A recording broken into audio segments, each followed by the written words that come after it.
Hola, buenos días. A instancias de una pregunta que me formularon ayer vía correo, consideré necesario hablar un poquito sobre la sección que toca leer del libro El oficio de la persona que hace exégesis.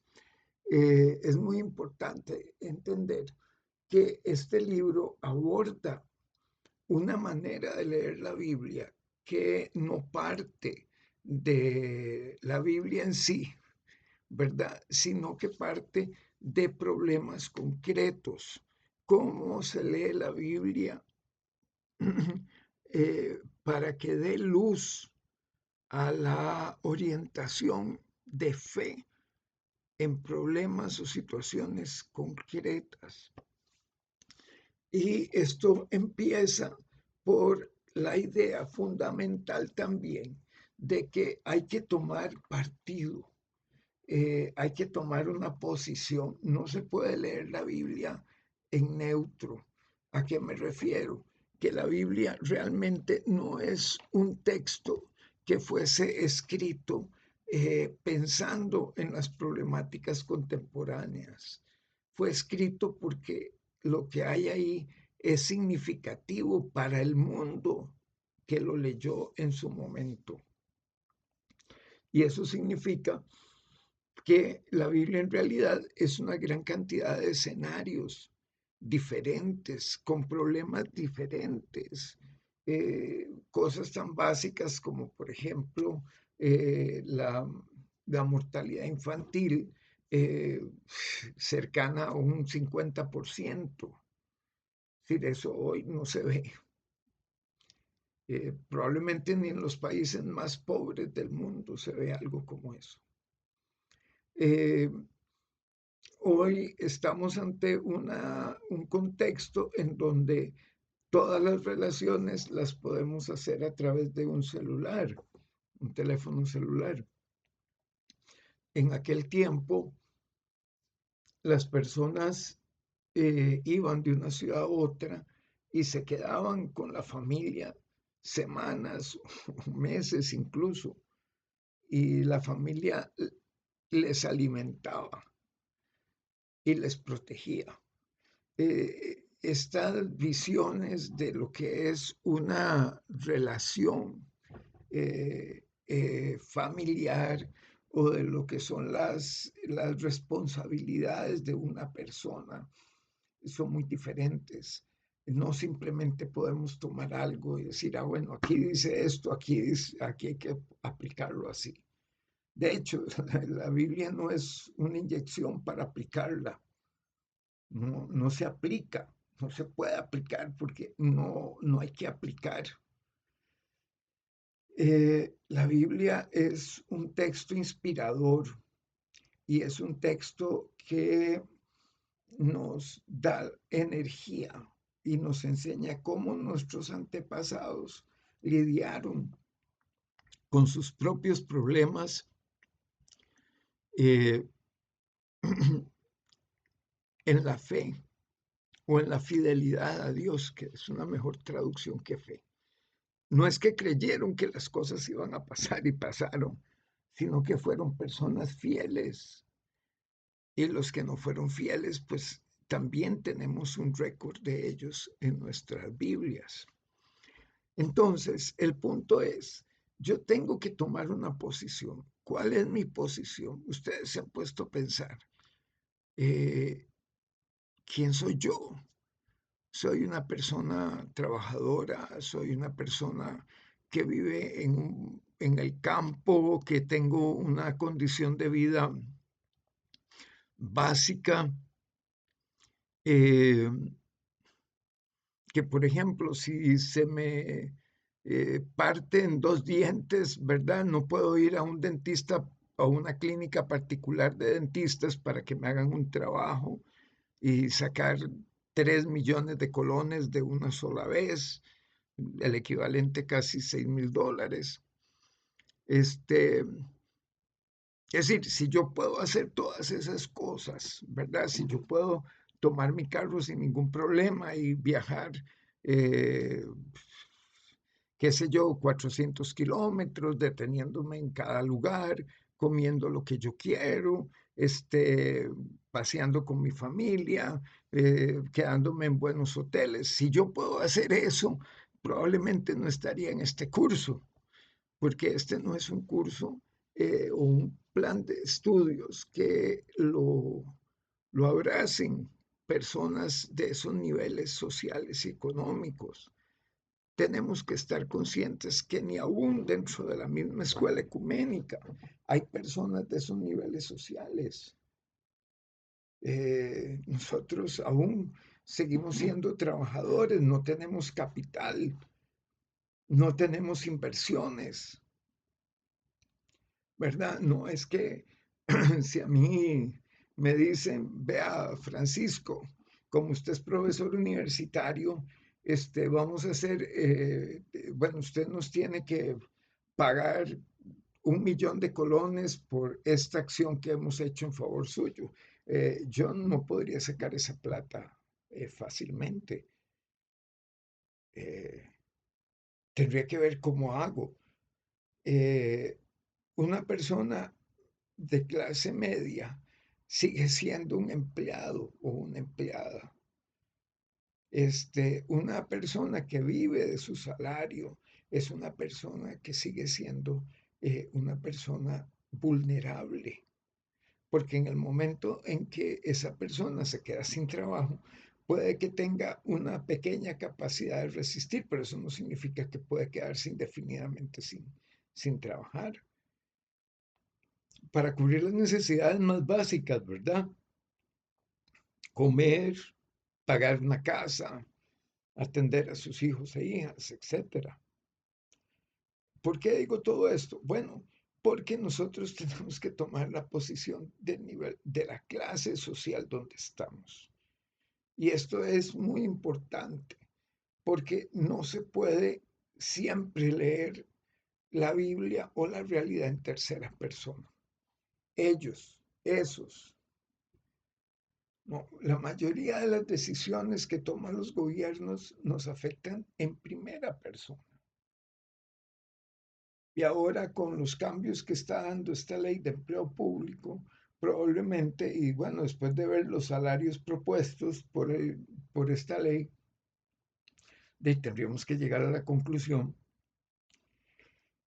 de que ni siquiera respetan los mínimos establecidos por el Ministerio de Trabajo. Es decir, entonces, ¿qué pasa en estas circunstancias? ¿Cuál es mi clase social? ¿Dónde me ubico yo como persona? ¿Y desde dónde leo la realidad y leo la Biblia? Tengo que tomar esa decisión. No la puedo leer simplemente para, qué sé yo, para saber si voy a tener un buen día o no, o para proteger mi casa. No, ese no es el propósito.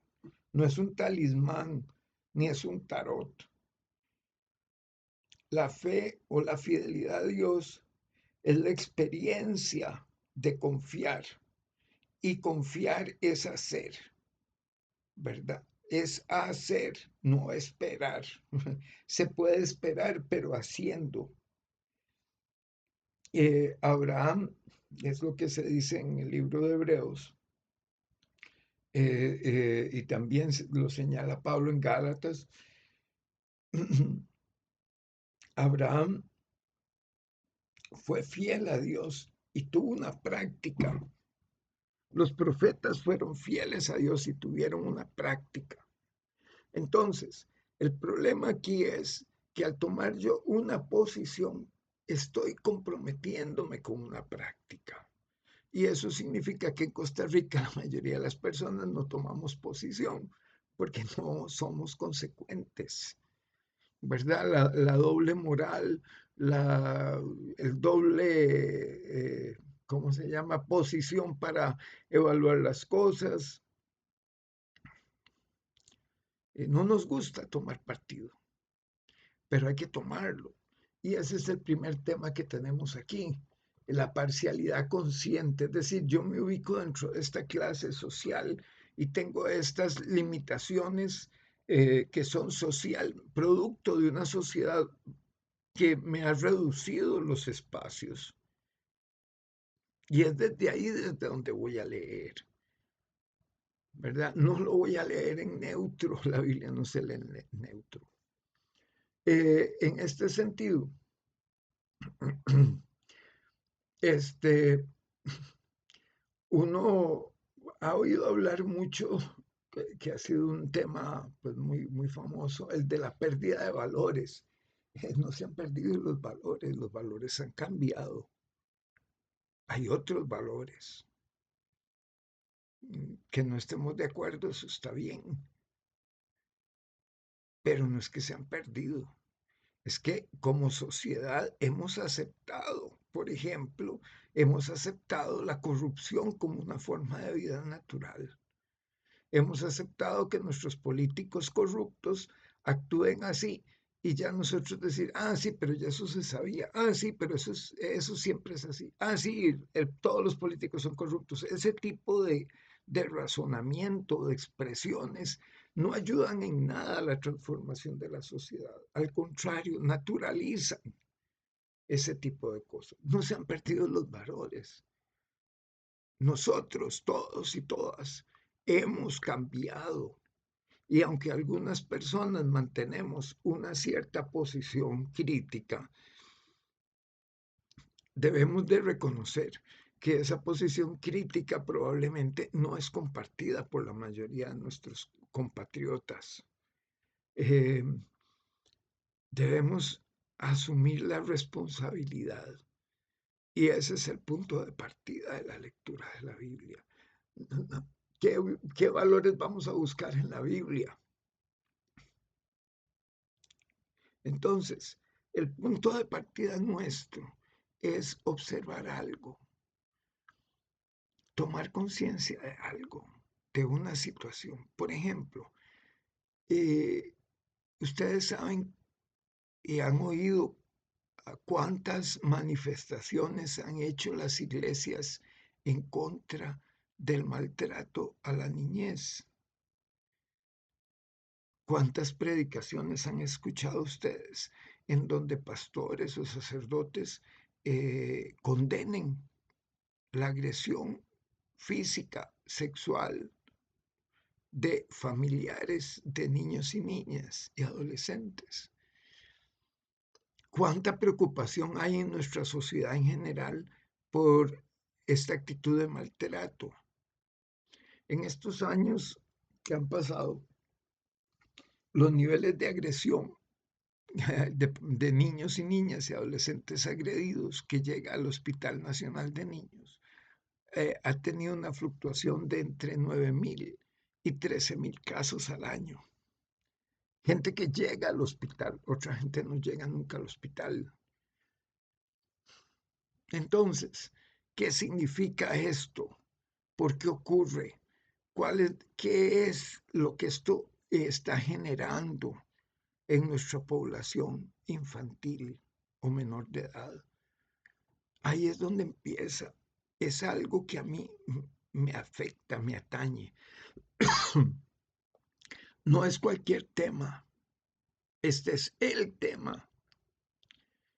Y como tal, es muy importante empezar a escudriñar. Yo defino un problema teológico con las situaciones que surgen a mi alrededor, que son significativas, que me abren el horizonte, que me ayudan a pensar más allá. Esa es mi tarea. No leo la Biblia para decirle a alguien si está haciendo algo bueno o algo malo. Leo la Biblia para encontrar luz y así hablar sobre luz, ¿verdad? Hablar con luz, perdón. Entonces, me parece muy importante que cuando nosotros vamos a discutir un problema este, teológico tomado de la realidad, es decir, el matrimonio ha sido definido como un problema teológico, digamos. Y hay un montón de libros que tratan sobre el tema. La familia ha sido tomada como un tema teológico y hay bastante material de las iglesias que hablan sobre la familia. Pero en ningún caso se habla de la violencia intrafamiliar como un problema teológico. Entonces, la gran pregunta es ¿por qué? ¿Por qué se trata de consolidar el concepto de familia, pero no el de respeto intrafamiliar? Ahí es donde empezamos con la sospecha. ¿Qué se oculta? ¿Por qué no se observa? ¿Por qué esto nos representa un problema para el liderazgo eclesiástico? Entonces, en las vidas sociales que tenemos muchas situaciones que hacen aflorar estos problemas que son eh, desgastantes, que generan montones de estrés y dolor a las personas. Precisamente es este problema el que nos lleva, o estas situaciones las que nos llevan a pensar por qué en los discursos, cuando se habla de la familia, se habla de una familia ideal y no de las familias que existen. ¿Por qué cuando se habla de familia no, no se ve lo que hay, sino lo que debería haber? Revisen ustedes a sus propias familias, a sus papás, a sus abuelos. ¿Cómo han evolucionado? ¿Qué saben de esas personas? ¿De dónde vienen? ¿Cuánto les costó la vida que tienen? ¿Por qué no han logrado levantar la cabeza? ¿O cómo fue que levantaron la cabeza? Todos y todas vienen de hogares estables, de papá, mamá e hijos. Este, hubo una relación de respeto donde los padres suyos, papá y mamá, hablaban con ustedes y querían una relación de fondo con ustedes, no que obedecieran, por ejemplo. Entonces, sí hay que tomar una posición sobre la base de cuál es mi condición social, porque desde esa base entendida, bien entendida, es desde donde yo puedo ver mejor las cosas y no desde una base social aparte, ¿verdad? Que es como muchas veces leemos o escuchamos tantos sermones, como leemos libros, como hacemos esto o el otro, donde se nos está constantemente hablando de ciertas cosas que son buenas y otras que son malas, programas de TV, entrevistas, sermones, etcétera, abrumados por todo ese esquema que no sabemos ni siquiera de qué lugares vienen. Entonces, es nuestra obligación tomar conciencia de nuestro lugar social, desde dónde leemos, cuál es el mundo que habitamos, cuáles son los golpes que nos hemos llevado, cuál ha sido nuestra condición. Hemos tenido capital, es decir, no es solo cantidad de dinero, pero una fortaleza financiera que nos permitiera tomar decisiones a mediano y largo plazo. Eh, no sé, en términos reales, eh, si ustedes dejan de trabajar hoy, ¿hasta cuándo les da el dinero ahorrado para comer, pagar casa y cuidar a sus hijos e hijas? Si ustedes me dicen, yo no tengo ningún problema con eso, bueno, entonces usted está en otro lugar social. Pero la mayoría, incluyéndonos en la escuela ecuménica, si dejamos de trabajar hoy, tal vez podamos aguantar 3 meses. Quizá las personas solteras 4 meses. Pero las responsabilidades que tenemos, y las cuestiones como deudas o gastos o manutenciones, todo esto, además de la propia autocuidado, como es tener un hogar decente o tener comida decente, etcétera, este, probablemente nosotros no podemos extendernos. Ese es nuestro lugar social. No podemos hablar como personas ricas, que es más o menos el lugar social ideal desde donde recibimos casi toda la información que recibimos en los medios, que recibimos incluso en los libros que leemos.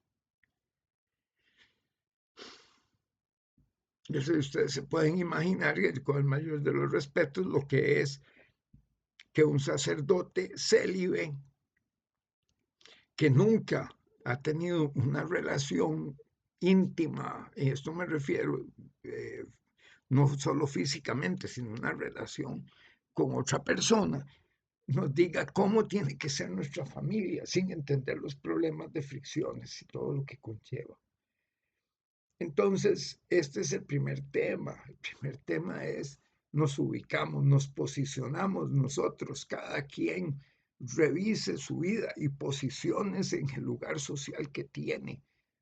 Soy una persona trabajadora, no tengo recursos, si me quedo sin trabajo voy a pasar problemas muy grandes, necesito mejorar mi calidad de trabajo, tengo estas responsabilidades, tengo que responder a todo esto. Ese es mi lugar social. Y desde ahí yo voy a observar. En este caso, nosotros pues tenemos esta visión, parte de la familia y parte de la culpa también. El concepto de culpa es un tema muy fuerte. En los dos casos, compañeros y compañeras, cuando vamos a escoger un tema teológico para problematizarlo, necesitamos entender bien de qué se trata y hay que hacer una revisión. Entonces, el libro nos ayuda a establecer ese primer hecho. El hecho es que vamos a leer desde un problema concreto que sea un problema teológico, es decir, lo tenemos que transformar en problema teológico. Los problemas no lo son, son sociales, económicos, psicológicos, lo que sea, pero ahora hay que darles una lectura teológica. Y ahí es donde está el punto medular. Y eso es lo que queremos hacer aquí.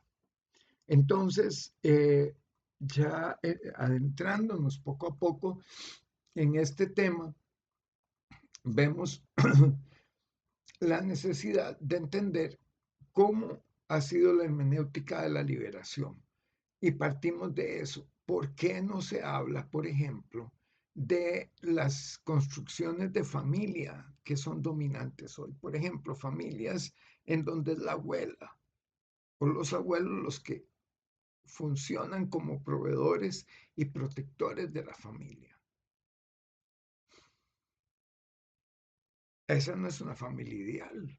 No es papá, mamá y los chiquitos, no son abuelo, abuela, papá, si hay, papá, mamá y chiquitos, o abuelo, abuela y chiquitos, o abuelo, abuela, papá y chiquitos. ¿Dónde está la familia ideal? ¿Por qué siempre se hace referencia a esa idealización de familia? Y en las iglesias no se trabaja con otras concepciones de familia que son reales, porque son las que vemos todos los días. Entonces, ahí es donde surge un concepto muy particular que es el de sospecha. Yo veo todo eso y me empiezo a preguntarme, ¿por qué es que no se toca el tema, digamos, de la violencia intrafamiliar como un problema teológico? Porque el pastor no condena, sí, condena homosexuales, condena esto, condena todo, pero no condena a las personas agresoras de la niñez y la adolescencia. Entonces, porque la Biblia no lo dice, bueno, por favor, entonces, si la Biblia no habla de un problema que es tan acuciante para nosotros, estamos situación muy difícil. Tenemos que buscar los recursos bíblicos para hacer esa lectura. Ahora, si es que nosotros consideramos que a Dios le importa, porque también podemos llegar a la conclusión de que a Dios eso no le importa. Yo creo que esto es lo importante de hablar de estos temas, es que uno necesita tomar una posición y empezar a ver la realidad desde allí. Y eso es lo que tratan estos textos. Hay que ir buscando un problema que se pueda teologizar, al cual se le pueda hacer una elaboración teológica. Y eso lo vamos a ir viendo en el camino de este curso. Esto es lo primero para que ustedes tengan una idea de por dónde es que vamos trabajando. Entonces pronto les enviaré otro video. Cuídense mucho.